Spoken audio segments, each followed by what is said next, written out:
नमस्कार, मैं हूँ प्रज्ञा रश्मि और आप सभी का स्वागत है हमारे YouTube चैनल हिंदी जीवी पर। मुंशी प्रेमचंद की सर्वश्रेष्ठ कहानियों की श्रृंखला में यह उनकी अगली कहानी उद्धार है, जिसका प्रस्तुतिकरण मेरे द्वारा किया गया है। इस कहानी में मुंशी प्रेमचंद ने समाज में वैवाहिक स्थिति पर, अनमेल विवाहों पर जो चिंताजनक और भयंकर रूप धारण कर रहे हैं, उनके विषय में ऐसा यथार्थवादी कटाक्ष किया है जो वाकई में सुनने योग्य है और उससे कुछ सीख लेने योग्य है। तो आइए सुनते हैं कहानी उद्धार। उससे पहले यदि आप हमारे चैनल को अभी तक सब्सक्राइब नहीं किए हैं तो हमारे चैनल को लाइक, शेयर और सब्सक्राइब करना बिल्कुल ना भूलें। बेल आइकन को जरूर दबाएं जिससे कि आपको आने वाली अगली कहानी जल्दी से जल्दी मिल सके। तो आइए सुनते हैं कहानी उद्धार। हिंदू समाज की वैवाहिक प्रथा इतनी दूषित, इतनी चिंताजनक, इतनी भयंकर हो गई है कि कुछ समझ में ही नहीं आता उसका सुधार क्यों कर हो। बिरले ही ऐसे माता पिता होंगे जिनके 7 पुत्रों के बाद भी एक कन्या उत्पन्न हो जाए तो वह सहर्ष उसका स्वागत करें। कन्या का जन्म होते ही उसके विवाह की चिंता सिर पर सवार हो जाती है और आदमी उसी में डुबकियां खाने लगता है। अवस्था इतनी निराशा में और भयानक हो गई है कि ऐसे माता पिताओं की कमी नहीं है जो कन्या की मृत्यु पर हृदय से प्रसन्न होते हैं, मानो सिर से बाधा टल गई। इसका कारण केवल यही है कि दहेज की दर दिन दूनी रात चौगनी, पावस काल के जल के वेग के समान बढ़ती चली जा रही है। जहां दहेज की सैकड़ों में बातें होती थी, वहां अब हजारों तक नौबत पहुंच गई है। अभी बहुत दिन नहीं गुजरे कि 1 या 2 हजार रुपए दहेज केवल बड़े घरों की बात थी। छोटी छोटी शादियां 500 से 1000 तक तय हो जाती थी, पर अब मामूली से मामूली विवाह भी 3-4 हजार के नीचे तय नहीं होते। ये उस समय की बात है जब मुंशी प्रेमचंद का समय चल रहा था, तब का यथार्थवादी चित्रण है, लेकिन वास्तव में वर्तमान की भी स्थिति यही है। आगे कहते हैं कि खर्च का तो यह हाल है और शिक्षित समाज की निर्धनता और दरिद्रता दिनों दिन बढ़ती जाती है। इसका अंत क्या होगा ईश्वर ही जाने। बेटे 1 दर्जन भी हों तो माता पिता को चिंता नहीं होती। वह अपने ऊपर उनके विवाह भार को अनिवार्य नहीं समझता। यह उसके लिए कंपलसरी विषय नहीं, ऑप्शनल विषय होगा तो कर देंगे, नहीं कह देंगे बेटा खाओ कमाओ, समाई हो तो विवाह भी कर लेना। बेटों की कुचरित्रता कलंक की बात नहीं समझी जाती, लेकिन कन्या का विवाह तो करना ही पड़ेगा, उससे भागकर कहाँ जाएंगे। अगर विवाह में विलंब हुआ और कन्या के पांव कहीं ऊंचे नीचे पड़ गए तो फिर कुटुंब की नाक कट गई, वह पतित हो गया, टाट बाहर कर दिया गया।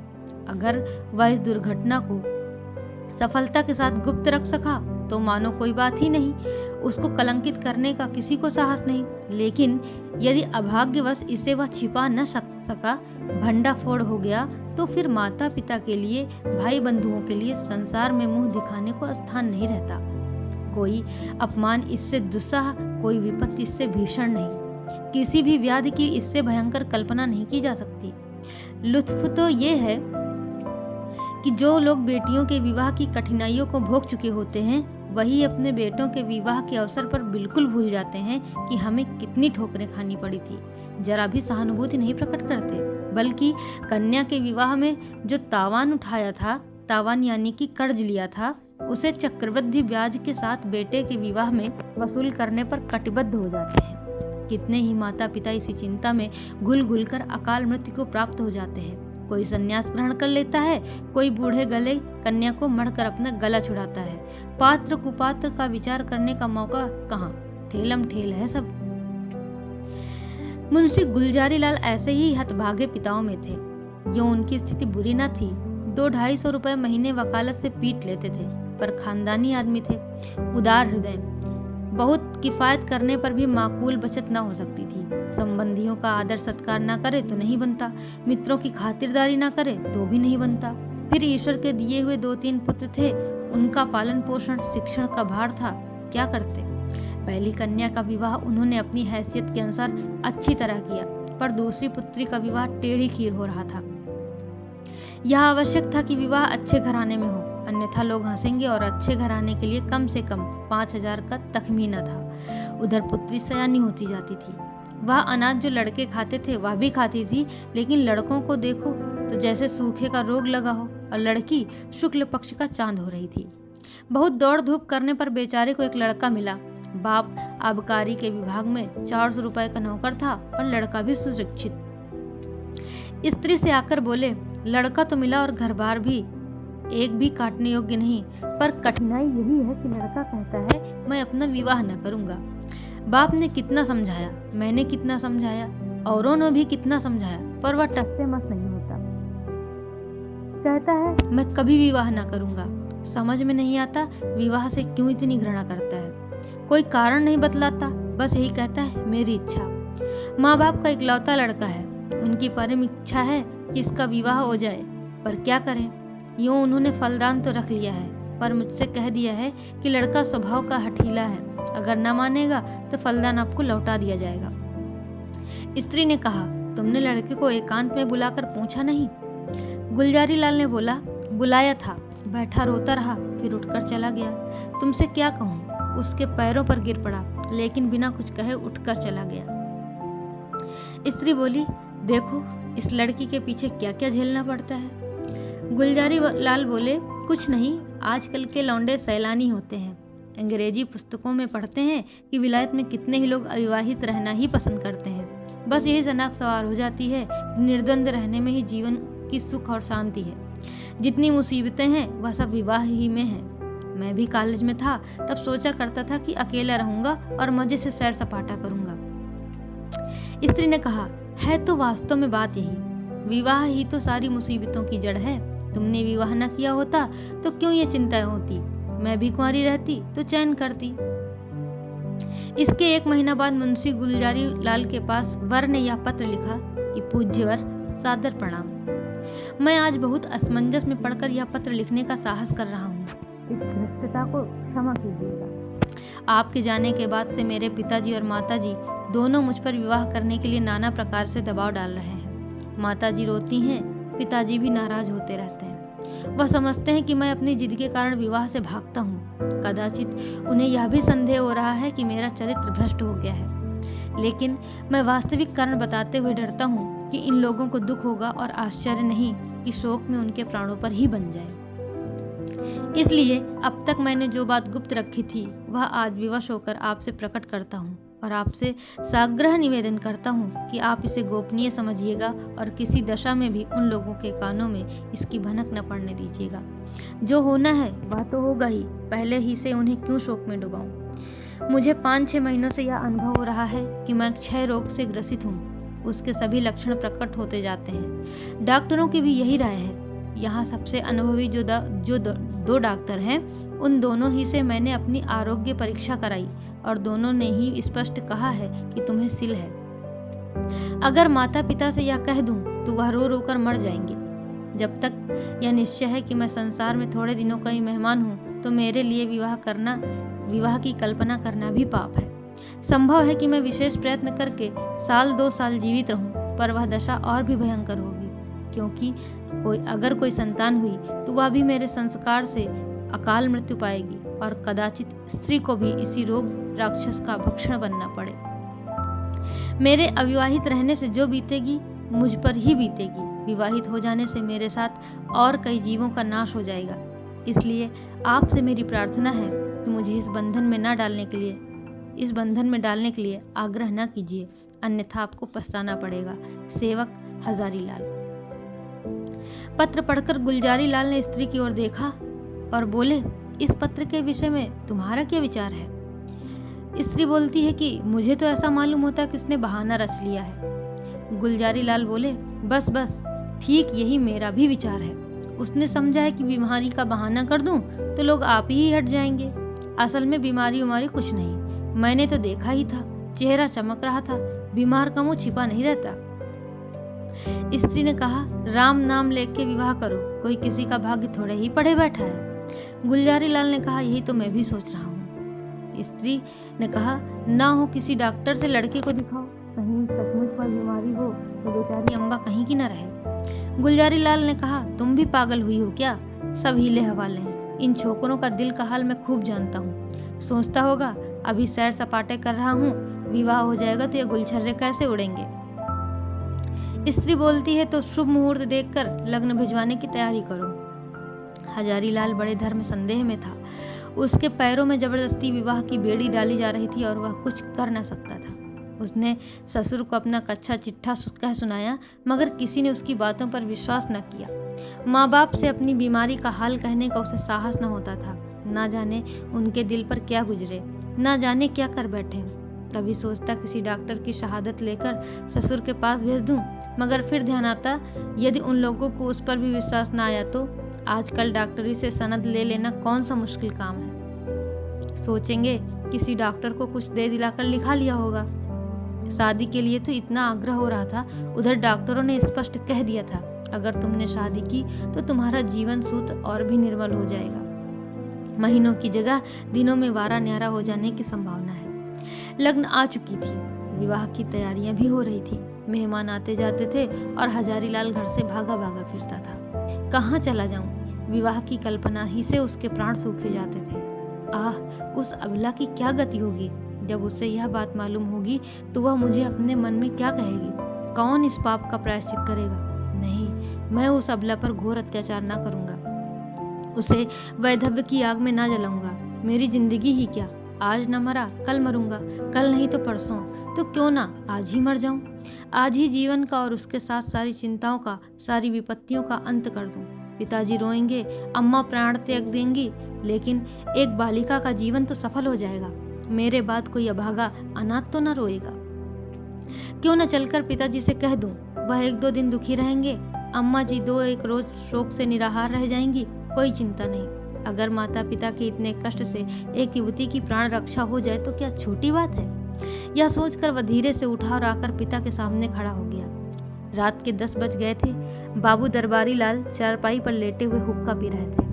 आज उन्हें सारा दिन दौड़ते गुजरा था। शामियाना तय किया, बाजे वालों को बयाना दिया, आतिशबाजी, फुलवारी आदि का प्रबंध किया। घंटों ब्राह्मणों के साथ सिर मारते रहे। इस वक्त जरा कमर सीधी कर रहे थे कि सहसा हजारीलाल को सामने देखकर चौंक पड़े। उसका उतरा हुआ चेहरा, सजल आंखें और कुंठित मुख देखा तो कुछ चिंतित होकर बोले, क्यों लालू, तबीयत तो अच्छी है ना, कुछ उदास मालूम होते हो। हजारीलाल ने कहा, मैं आपसे कुछ कहना चाहता हूँ, पर भय होता है कि कहीं आप अप्रसन्न न हो। दरबारी लाल ने कहा, समझ गया, वही पुरानी बात है ना, उसके सिवा कोई दूसरी बात हो तो शौक से कहो। हजारीलाल ने कहा, खेद है कि मैं उसी विषय में कुछ कहना चाहता हूँ। दरबारी लाल ने कहा, यही कहना चाहते हो ना कि मुझे इस बंधन में न डालिए, मैं इसके अयोग्य हूँ, मैं यह भार नहीं सह सकता, बेड़ी मेरी गर्दन को तोड़ देगी, आदि या और कोई नई बात। हजारीलाल ने कहा, जी नहीं, नई बात है, मैं आपकी आज्ञा पालन करने के लिए सब प्रकार से तैयार हूँ, पर एक ऐसी बात है जिसे मैंने अब तक छिपाया था, उसे भी प्रकट कर देना चाहता हूँ। इसके बाद आप जो कुछ निश्चय करेंगे उसे मैं शिरोधार्य करूंगा। हजारीलाल ने बड़े विनीत शब्दों में अपना आशय कहा, डॉक्टरों की राय भी बयान की और अंत में बोले, ऐसी दशा में मुझे पूरी आशा है कि आप मुझे विवाह करने के लिए बाध्य न करेंगे। दरबारी लाल ने पुत्र के मुख की ओर गौर से देखा, कहीं जर्दी का नाम न था। इस कथन पर विश्वास न आया, पर अपना अविश्वास छिपाने और अपना हार्दिक शोक प्रकट करने के लिए वह कई मिनट तक गहरी चिंता में मग्न रहे। इसके बाद पीड़ित कंठ से बोले, बेटा, इस दशा में तो विवाह करना और भी आवश्यक है। ईश्वर ना करे कि हम वह बुरा दिन देखने के लिए जीते रहें, पर विवाह हो जाने से तुम्हारी कोई निशानी तो रह जाएगी। ईश्वर ने कोई संतान दे दी तो वही हमारे बुढ़ापे की लाठी होगी, उसी का मुंह देख देख कर दिल को समझाएंगे।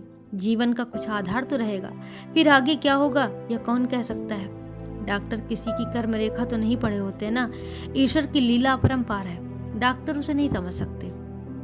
तुम निश्चिंत होकर बैठो, हम जो कुछ करते हैं करने दो, भगवान चाहेंगे तो सब कल्याण ही होगा। हजारीलाल ने इसका कोई उत्तर नहीं दिया, आंखें डबडबा आईं, कंठावरोध के कारण मुंह तक न खोल सका, चुपके से आकर अपने कमरे में लेट रहा। 3 दिन और गुजर गए, पर हजारीलाल कुछ निश्चय न कर सका। विवाह की तैयारियां पूरी हो गई थीं, आंगन में मंडप गड़ गया था, डाल गहने संदूकों में रखे जा चुके थे, मात्र पूजा हो चुकी थी और द्वार पर बाजों का शोर मचा हुआ था। मोहल्ले के लड़के जमा होकर बाजा सुनते थे और उल्लास से इधर उधर दौड़ते थे। संध्या हो गई थी, बारात आज रात की गाड़ी से जाने वाली थी। बारातियों ने अपने वस्त्राभूषण पहनने शुरू किए, कोई नाई से बाल बनवाता था और चाहता था कि खत ऐसा साफ हो जाए मानो यहाँ बाल कभी थे ही नहीं। बूढ़े अपने बालों को उखड़वा कर जवान बनने की चेष्टा कर रहे थे। तेल, साबुन, उपटन की लूट मची हुई थी और हजारीलाल बगीचे में एक वृक्ष के नीचे उदास बैठा हुआ सोच रहा था, क्या करूं। अंतिम निश्चय की घड़ी सिर पर खड़ी थी। अब एक क्षण भी विलंब करने का मौका न था। अपनी वेदना किससे कहे, कोई सुनने वाला न था। सोचा हमारे माता पिता कितने अदूरदर्शी हैं। अपनी उमंग में इन्हें इतना भी नहीं सूझता कि वधू पर क्या गुजरेगी। वधू के माता पिता भी इतने अंधे हो रहे हैं कि देखकर भी नहीं देखते या जानकर भी नहीं जानते। क्या ये विवाह है? कदापि नहीं। या तो लड़की को कुएं में डालना है, भाड़ में झोंकना है, कुंद छुरे से रेतना है। कोई यातना इतनी दुस्साह, इतनी हृदय विदारक नहीं हो सकती जितनी वैधव्य। और ये लोग जानबूझकर अपनी पुत्री को वैधव्य के अग्निकुंड में डाल देते हैं। यह माता पिता हैं? कदापि नहीं। यह लड़की के शत्रु हैं, कसाई हैं, बधिक हैं, हत्यारे हैं। क्या इनके लिए कोई दंड नहीं जो जानबूझकर अपने प्रिय संतान के खून से अपने हाथ रंगते हैं? उसके लिए कोई दंड नहीं। समाज भी उन्हें दंड नहीं देता। कोई कुछ नहीं करता, क्यों? हाय! वह सोचकर हजारीलाल उठा और एक ओर चुपचाप चल दिया। उसके मुख पर तेज छाया हुआ था। उसने आत्म बलिदान से इस कष्ट को निवारण करने का दृढ़ संकल्प कर लिया था। उसे मृत्यु का लेश मात्र भी भय न था। वह उस दशा को पहुंच गया था जब सारी आशाएं मृत्यु पर ही अवलंबित हो जाती हैं। उस दिन से फिर किसी ने हजारीलाल की सूरत नहीं देखी। मालूम नहीं जमीन खा गई या आसमान। नदियों में जाल डाले गए, कुओं में बांस पड़ गए, पुलिस में हुलिया गया, समाचार पत्रों में विज्ञप्ति निकाली गई, पर कहीं पता न चला। कई हफ्तों के बाद छावनी रेलवे स्टेशन से 1 मील पश्चिम की ओर सड़क पर कुछ हड्डियां मिली। लोगों को अनुमान हुआ कि हजारीलाल ने गाड़ी के नीचे दबकर जान दे दी, पर निश्चित रूप से कुछ भी मालूम न हुआ। भादों का महीना था और तीज का दिन। घरों में सफाई हो रही थी। सौभाग्यवती रमणियां 16वां श्रृंगार किए गंगा स्नान करने जा रही थी। अम्बा स्नान करके लौट आई थी और तुलसी के कच्चे चबूतरे के सामने खड़ी वंदना कर रही थी। उसका भी विवाह हो गया था। पतिगृह में उसकी यह पहली ही तीज थी। बड़ी उमंगों से उसने व्रत रखा था। सहसा उसके पति ने अंदर आकर उसे साहस नेत्रों से देखा और बोला, मुंशी दरबारी लाल तुम्हारे कौन होते हैं? यह उनके यहाँ से तुम्हारे लिए तीज पठौनी आई है, अभी डाकिया दे गया है। यह कहकर उसने एक पार्सल चारपाई पर रख दिया। दरबारी लाल का नाम सुनते ही अम्बा की आंखें सजल हो गईं। वह लपकी हुई आई और पार्सल को हाथ में लेकर देखने लगी, पर उसकी हिम्मत न पड़ी कि उसे खोले। पिछली स्मृतियां जीवित हो गईं। हृदय में हजारीलाल के प्रति श्रद्धा का एक उद्गार सा उठ पड़ा। आह, यह उसी देवात्मा के आत्म बलिदान का पुनीत फल है कि मुझे यह दिन देखना नसीब हुआ। ईश्वर उन्हें सद्गति दे। वह आदमी नहीं देवता थे जिसने मेरे कल्याण के निमित्त अपने प्राण तक संपूर्ण समर्पण कर दिए। पति ने पूछा, दरबारी लाल तुम्हारे चाचा हैं? अम्बा ने कहा, हाँ। पति ने कहा, इस पत्र में हजारीलाल का नाम लिखा है, यह कौन है? अम्बा ने कहा, यह मुंशी दरबारी लाल के बेटे हैं। पति ने कहा, तुम्हारे चचेरे भाई? अम्बा ने कहा, नहीं, मेरे परम दयालु उद्धारक, जीवन दाता, मुझे अथाह जल में डूबने से बचाने वाले, मुझे सौभाग्य का वरदान देने वाले। पति ने इस भाव से कहा मानो कोई भूली हुई बात याद आ गई हो। अच्छा, आह, मैं समझ गया, वास्तव में वह मनुष्य नहीं, देवता थे। तो इस प्रकार ये कहानी यहीं पर समाप्त होती है। आशा करते हैं कि आपको कहानी अच्छी लगी होगी। तब तक खुश रहिए, कहानियाँ सुनते रहिए और हमारे चैनल से जुड़े रहिए। बहुत बहुत धन्यवाद। नमस्कार।